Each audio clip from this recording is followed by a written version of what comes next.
semuanya, jadi kami dari tim NASA, Naira, Swasti, dan Anggita akan memaparkan materi tentang jaringan perdagangan antar pulau. Stay tune terus ya.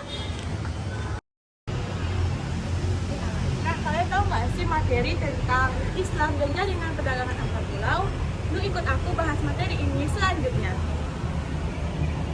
Nah, jadi Islam dan jaringan perdagangan antar pulau ini terjadi di Asia Tenggara.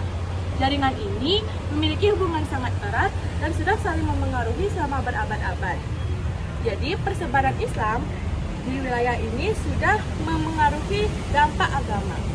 Selain itu, juga memengaruhi pola perdagangan, budaya, dan masyarakat secara keseluruhan.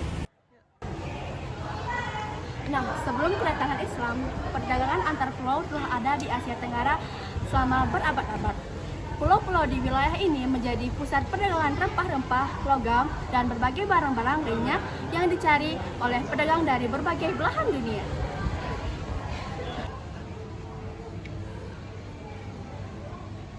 Penyebaran Islam di Asia Tenggara terutama dipengaruhi oleh pedagang Muslim yang melakukan perjalanan jauh melalui jaringan perdagangan Muslim.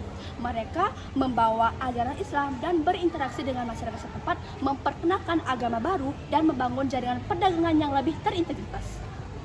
Selanjutnya ada integrasi Islam dalam jaringan perdagangan. Islam tidak hanya menjadi agama dominan di wilayah ini, tetapi juga memainkan peran penting dalam pengaturan pola perdagangan. Pusat-pusat perdagangan Islam seperti di Aceh, Malaka, Makassar menjadi pusat pertukaran budaya, pengetahuan, dan juga barang-barang di pulau. Nah, di jaringan perdagangan ini ada banyak sekali jenis barang yang diperjualbelikan. Mulai dari rempah-rempah seperti cengkeh, lada, dan kayu manis menjadi komoditas paling diminati oleh para pedagang dari Timur Tengah dan Eropa.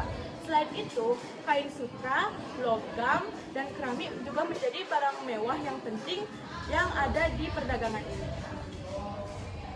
Nah, selanjutnya ada dampak sosial dan budaya.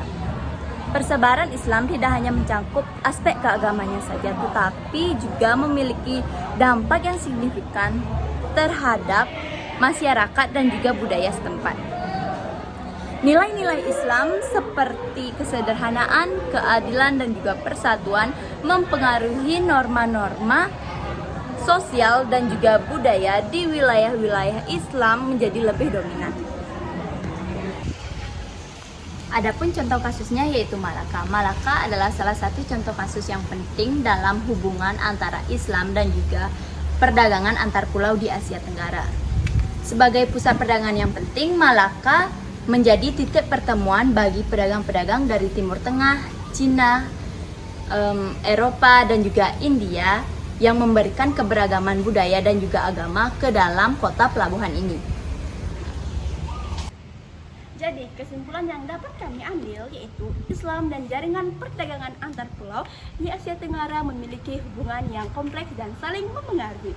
Penyebaran Islam tidak hanya memperkaya keragaman budaya di wilayah ini, tetapi juga memperkuat jaringan perdagangan yang telah ada sejak zaman kuno. Jadi dengan demikian, penting bagi kita untuk memahami peran Islam dalam membentuk dinamika perdagangan dan budaya di Asia Tenggara, serta menghargai warisan sejarah yang kaya dan yang telah menjadi ciri khas wilayah ini hingga hari ini. Nah, jadi sekian materi yang dapat kami sampaikan. Kami ucapkan terima kasih dan sampai jumpa. Dadah!